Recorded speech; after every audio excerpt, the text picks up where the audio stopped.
আসসালামু আলাইকুম। এখন দেখবেন সংবাদ শিরোনাম।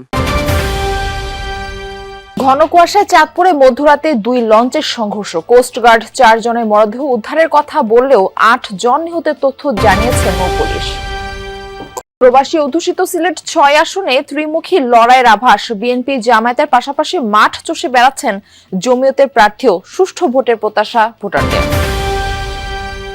হামলা ভাঙচুরের 1.5 বছরও চালু হয়নি খুলনার গণহত্যা জাদুঘর। উদ্ধার করা যায়নি লুট করা নথিপত্র ও মালামাল। ক্ষুব্ধ মুক্তিযোদ্ধারা। দুর্নীতি বৈষম্যমুক্ত ইনসাফ ভিত্তিক দেশ গড়াই লক্ষ্য বললেন জামায়াত আমির। জাতির ওপর থেকে এখনো কালো ছায়া দূর হয়নি। এতক্ষণ দেখছিলেন সংবাদ শিরোনাম, এখন দেখবেন বিস্তারিত।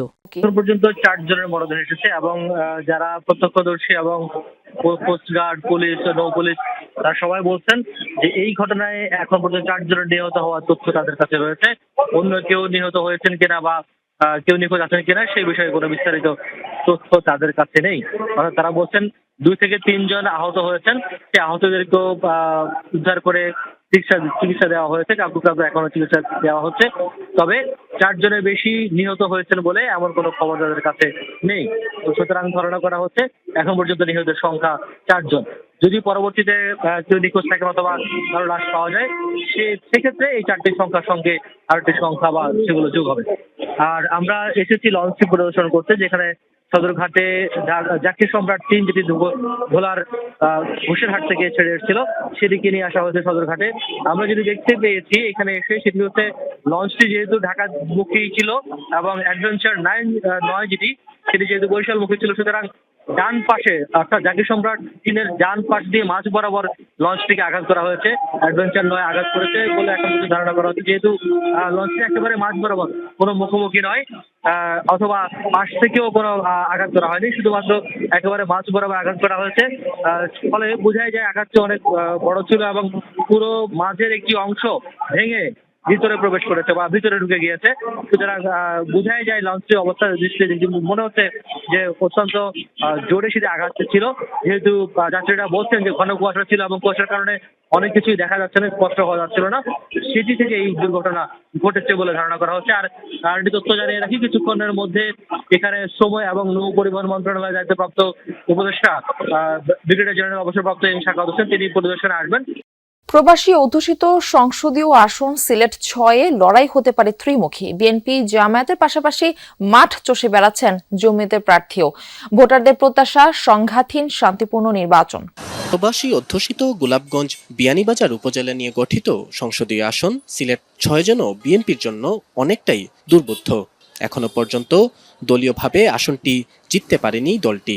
একই অবস্থা ইসলামী দলগুলোরও। ত্রয়োদশ জাতীয় নির্বাচনে আসনটিতে বিএনপির মনোনয়ন প্রত্যাশী ছিলেন প্রায় 1 ডজন। শেষ পর্যন্ত মনোনয়ন হাতে উঠে জেলা বিএনপির সাধারণ সম্পাদক অ্যাডভোকেট এমরান আহমদ চৌধুরীর হাতে। এতে কিছুটা বিভক্তি দেখা দেয় স্থানীয় নেতাকর্মীদের মাঝে।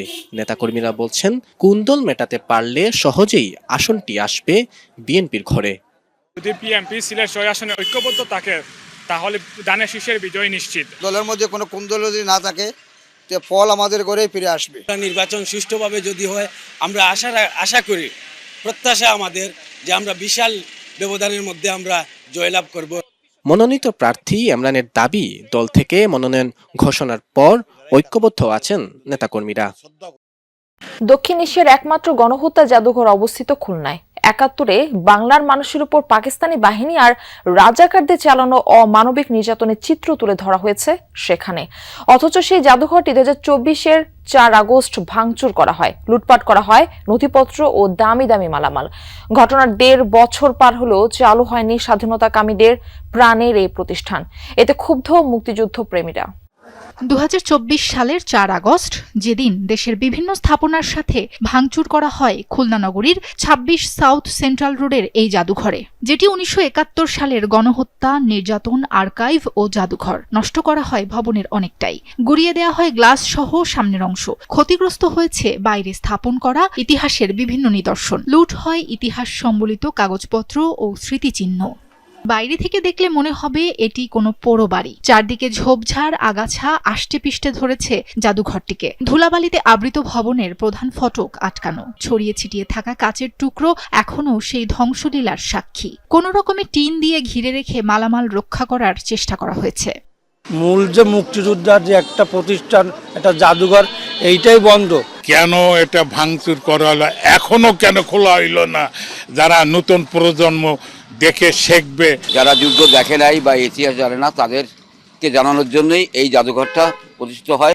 জাদুঘরে মুক্তিযুদ্ধ, গণহত্যা, শহীদদের চিঠি সহ 192 ধরনের নিদর্শন ছিল। মুক্তিযুদ্ধের সময়ের 3.5 শতাধিক ছবি সহ আর্কাইভে সংরক্ষিত রয়েছে 10,000-এর বেশি ছবি, 2,000-এর বেশি ভিডিও সহ অসংখ্য দুষ্প্রাপ্য দালিলিক প্রমাণ। যেগুলো লুট হয়নি সেগুলোও পড়ে পড়ে নষ্ট হচ্ছে। 71কে বাদ দিয়ে, আমাদের অস্তিত্বকে বাদ দিয়ে, আমাদের এই যে দেশ, স্বাধীন সত্তা, আপনি কোথায় সেটাই তো অস্বীকার করবেন? আপনি কি সেটা? জাতির উপর থেকে কালো ছায়া এখনো দূর হয়নি। এই কালো ছায়া দূর না হওয়া পর্যন্ত ছাত্র শিবির ও জামায়াত ইসলামীর সংগ্রাম করে যাবে, এমন মন্তব্য করেছেন জামায়াত ইসলামীর আমির ডক্টর শফিকুর রহমান। দুপুরে বাংলাদেশ চীন মৈত্রী সম্মেলন কেন্দ্রে অনুষ্ঠিত ছাত্র শিবিরের কেন্দ্রীয় সদস্য সম্মেলনে কথা বলেন তিনি। জামায়াত আমির আরো বলেন, দুর্নীতিমুক্ত, বৈষম্যহীন, ইনসাফ ভিত্তিক বাংলাদেশ গড়ে তুলতে হবে। দল মত নির্বিশেষে ঐক্যবদ্ধ মানবিক বাংলাদেশ গড়ার প্রচেষ্টা অব্যাহত থাকবে বলেও জানান জামায়াতের আমির ডক্টর শফিকুর রহমান। মিথ্যাচার ও অপপ্রচার দিয়ে ছাত্র শিবিরকে থামিয়ে দেওয়ার চেষ্টা হচ্ছে, এমন অভিযোগ করেন জামায়াতের সেক্রেটারি জেনারেল মিয়া গোলাম পরোয়ার।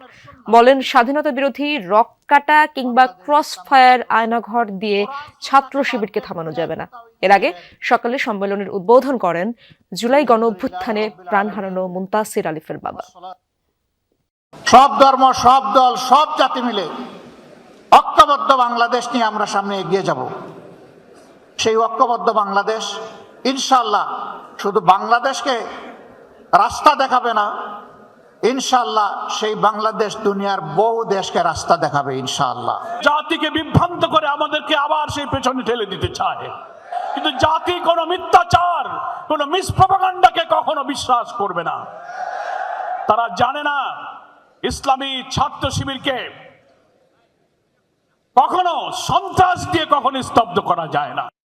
মধ্যরাতে ঘন কুয়াশায় চাঁদপুরের মেঘনা নদীতে এমভি জাকির সম্রাট 3 এবং অ্যাডভেঞ্চার 9 লঞ্চের মধ্যে সংঘর্ষ হয়েছে। এখন পর্যন্ত নৌপুলিশের কাছে 4 জনের মরদেহ হস্তান্তর করেছে কোস্টগার্ড। আহত হয়েছেন কয়েকজন। বৃহস্পতিবার গভীর রাতে হয় এই দুর্ঘটনা। প্রত্যক্ষদর্শীরা জানায়, বৃহস্পতিবার বিকেলে ভোলার ঘোষেরহাট ঘাট থেকে যাত্রী নিয়ে ঢাকার দিকে রওনা করে এমভি জাকির সম্রাট 3। চাঁদপুরের মেঘনা নদীতে আসার পর ঘন কুয়াশার কারণে ধীর গতিতে চলছিল লঞ্চটি।